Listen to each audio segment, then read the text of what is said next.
Великая Отечественная война – это самый трагический этап в жизни нашего государства.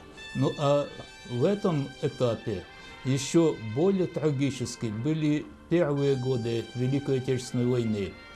И тогда, в 1941 году особенно, мы потеряли миллионы людей, военнослужащих, а также очень пострадала военная авиация. На аэродромах и в воздухе было потеряно тысячи воздушных судов. Поэтому наша страна ощущала, особенно в первые годы войны, большой недостаток в боевых самолетах, в истребителях, бомбардировщиках и транспортных самолетах. Наши союзники, Соединенные Штаты Америки, предложили нам эти самолеты по так называемому ленд-лизу. Это была взаимовыгодная сделка, взаимовыгодные поставки, потому что поставляли нам американцы вот то, что я назвал, а Советский Союз ответно поставлял в Соединенные Штаты материалы и платили чисто золотом. Так вот, одной из техник, которые поставляли Соединенные Штаты нам, были самолеты. Было предложено проложить безопасный путь. И таким путем оказался путь через Канаду, Аляску, Чукотку, Якутию до Красноярска. Но легко сказать вот так, определить, проложить путь. При полном бездорожье было построено несколько аэродромов, в совершенно ненаселенной местности. Вот хотя бы взять такие аэродромы, как Зырянка, Оймякон, Хандыга, и другие. Так вот, в течение года эти аэродромы были построены, и осенью 1942 года началась перегонка американских самолетов по трассе, которая в обиходе называлась Аляска-Сибирь. Административным центром этого большого дела был выбран город Якутск. Почему именно город Якутск? Во-первых, город Якутск находился примерно посередине этой огромной магистрали. Второе, это был самый большой населенный пункт на этом пространстве.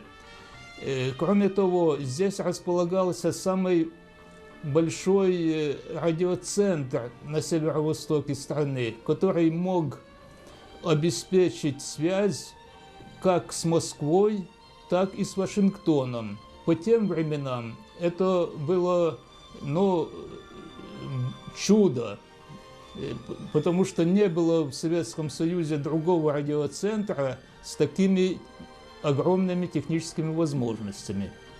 Когда закончилась война, то и началась холодная война, в нашей стране стали замалчивать о перегоночной трассе.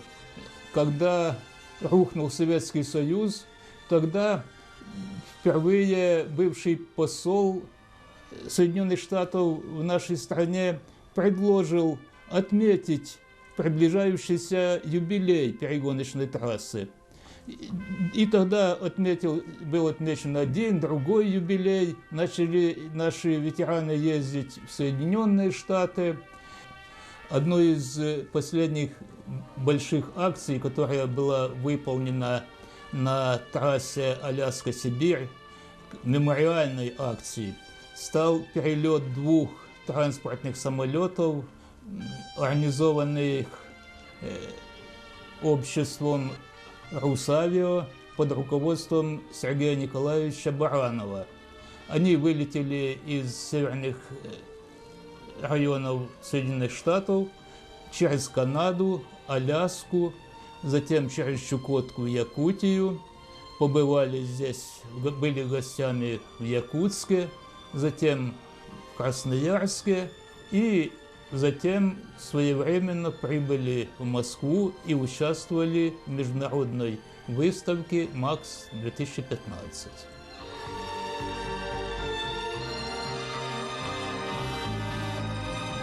Подготовка к встрече перелета велась на уровне правительства Республики Саха-Якутия. Под руководством заместителя председателя правительства Амукова Виктора Викторовича был создан оргкомитет, создан план подготовки организационно-технических мероприятий и программа пребывания участников перелета в нашей республике, в нашей столице.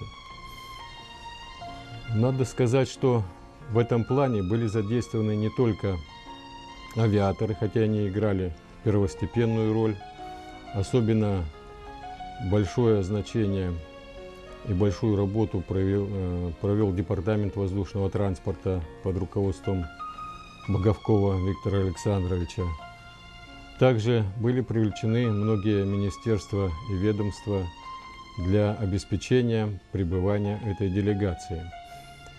Конечно, аэропорт Якутск взял на себя такую задачу обеспечить и делегацию, и технику всем необходимым. С момента прилета участники этого, можно сказать, действительно героического перелета сразу стали участниками митинга, общегородского митинга в сквере Гагарина. Этот митинг собрал буквально сотни людей, и авиаторов, и ветеранов, и молодежи. В нем приняли участие как представители правительства, так и комитета ветеранов города Якутска.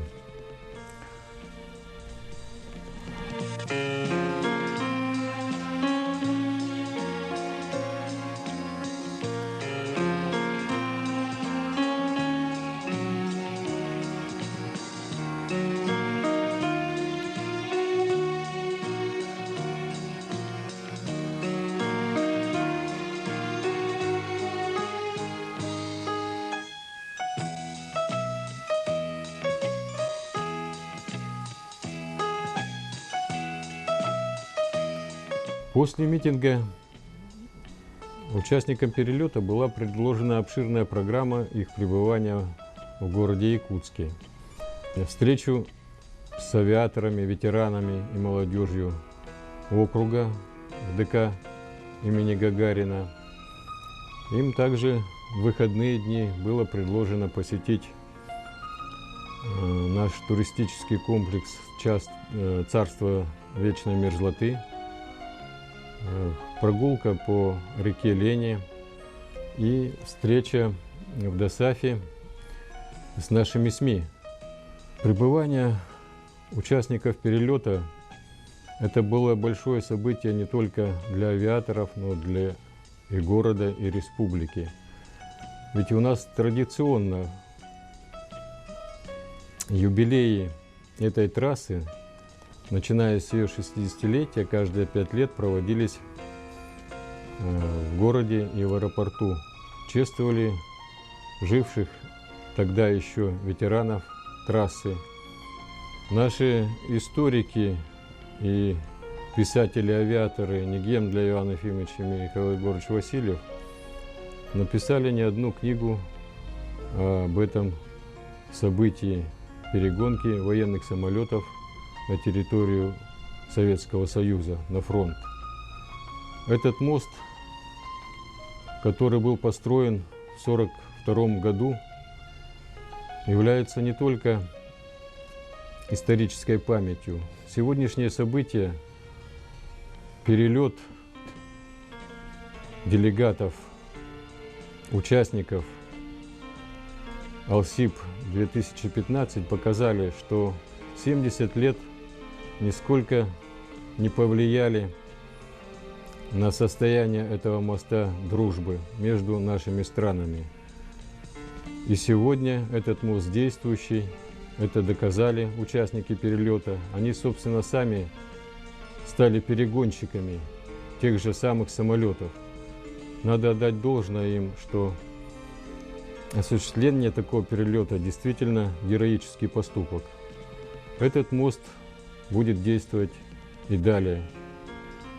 Но у нас в республике идея подобного перелета по трассе Алсиба до города Якутска с Аляски зародилась еще в 2012 году. Были проговорены с американской стороной все необходимые технические условия. Состоялась встреча в правительстве здесь у нас, у вице-президента, в администрации. Вроде достигнуто общее соглашение о том, что по этой трассе должен до города Якутска пройти Си-47. А о том, что проводится российская акция, я узнал в феврале 2015 года от Юрия Вадимовича Заболева. С Москвы позвонил, сообщил, сбросили сюда письмо по факсу нам, то, что планирует русское именно авиационное общество и американская компания «Браво», общественная организация, перелет до города Москвы. И после этого русское авиационное общество вышло на нас сюда об оказании поддержки. Но единственное, что мы могли, мы их свели на Аляске с нашими, будем говорить, коллегами, с кем мы работаем, помогли и договорились, что встреча будет организована у нас здесь в музее, пресс-конференции, сама встреча. Ну и когда состоялся перелет, наши ребята встречали в аэропорту, поисковики. На следующий день здесь состоялась пресс-конференция, были ветераны Великой Отечественной войны, участники, вот, бабушки, кто строители аэродрома, допустим, Кингелюнского сюда приехали, те, кто еще обслуживал трассу, кто помнит об этом. И были поисковики по республике. Руководитель проекта с московской стороны Сергей Баранов, он как раз и вел эту пресс-конференцию, рассказывал. То есть все необходимые, будем говорить, наработки, разработки были доведены. Здесь же были вручены участникам поисковых экспедиций, тем, кто занимается именно трассой, от Министерства по делам молодежи, министром Владимировым, памятные знаки. И такой же знак памятный был наклеен на оба самолета, которые ушли у нас с Якутска. Поэтому я считаю, что довольно-таки именно для народная дипломатия живет, как тогда жила в 1943-1945 году, так и в настоящее время. Именно по инициативе народной дипломатии мы и планировали нашу экспедицию, но, к сожалению, она не удалась. Хотя, когда на Аляске один из самолетов Си-47 забарахлил, именно Доун, руководитель наш, с кем мы сотрудничаем, там на Аляске, слетал на своем самолете и привез запасные части. Они приглашали его, но, к сожалению, он по семейным обстоятельствам не смог долететь до Якутска. А в этом году наши поисковики обследовали 2 места катастрофы самолетов. В общем, найдена аэрокобра, это Хангаласский улус, в Чурапчинском улусе тоже остатки, вроде предполагаем место катастрофы аэрокобра.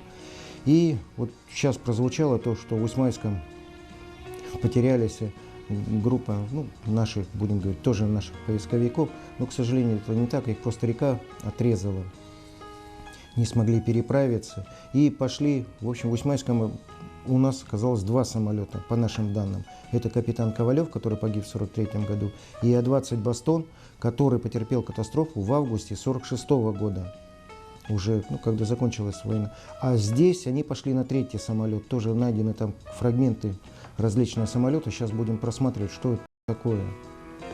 Поэтому поиск продолжается. Сейчас планируем в сентябре месяце поход на озеро. Все-таки по данным местных жителей в озеро упал самолет. Вот пробуем уточнить, что за озеро, где, как. И самое такое, то, что в этих экспедициях участвует молодежь, подростки, молодые люди. Тут обычно наш говорит, что от компьютера не оторвешь, тут получается наоборот. Ребята с удовольствием ходят в такие походы, хотя все походы являются категорийными. По туристической, это если брать квалификации, классификации, это 3-я, 4-я категория сложности, проще нету. Начиная с исполнения 50 лет трассы, каждые 5 лет отмечаем на высоком уровне с участием правительства этот праздник. Всех наших ветеранов каждый праздник приглашаем, ветеранов Алсиева, награждаем, помогаем чем-то, организовываем хорошие концерты. И, конечно, очень они рады были. Мы их держали всегда под контролем. Их состояние здоровья, их бытовое состояние. Сейчас их, к сожалению, не осталось. Осталась одна Ипатьева Александра Алексеевна, метеоролог, она в лежачем состоянии. И больше, в принципе, никого не осталось. Но, тем не менее, эта память у них должна остаться. У нас на предприятиях работают потомки, дети, внуки Алсиевых. Сын Кузьмина Владимир Валерьевич был весьма опытный летный командир, инструктор, воспитал много людей. Его сын летает у нас летал на Ту-154, сейчас летает где-то ЮТР, по-моему, на Боинге. Правнук учится, закончил Ленинградскую нашу академию гражданской авиации. То есть уже пошло целая плеяда с одного человека. Здесь работают дети. Сладков Николай Михайлович, дочь работает в Якутии, работает бухгалтером. Продолжают работать потомки Юрия Петровича Яковлева, который стал заслуженным почетным гражданином республики. И ее дочь работала у нас бортпроводницей. Внучка Алла работает бортпроводницей авиакомпании «Якутия». Зять тоже там же работает. Никитин фамилия. Браташа сын здесь работал техником долгое время. То есть все дети, внуки пошли по линии отцов. Ну, недавно был перелет, международный перелет самолетов Си-47 времен войны, отремонтированный при поддержке авиакомпании «Русавиа» и таких больших людей, как генерал Дейнека и космонавт Леонов. На второй день мы провели хорошую встречу ДК Гагарина. Там мы пригласили потомков наших самых перегонщиков. Среди них был заслуженный пилот России Николай Меньшиков. Мать его была метеорологом, трасса Аляска-Сибирь в Алдане работала. Были дети Сладкова, были дети Яковлева, ну и других. И на этом уровне тоже очень хорошая встреча была, с хорошими воспоминаниями выступили и ветераны, и сами участники перегонки. Большое внимание мы уделяем увековечению их памяти, участников Аляска-Сибирь. По имени Кузьмина есть самолет, премия, стипендии, улицы названы. Про Петра Аполлоновича Кохто, который работал в Магане, командиром объединенного отряда, на прошлом году присвоили его имя самолета Л-410, поставили мемориальную доску в книгах наших, все они увековечены. В моих и Негембеле книгах это люди всюду есть. Вот, пройдут года, все равно молодежь когда-то обратится к нашим источникам, книгам, и будет знать, что их предки делали огромное дело для победы над фашистской Германией. Так что вот к памяти этих людей надо всегда относиться очень бережно, сохранять.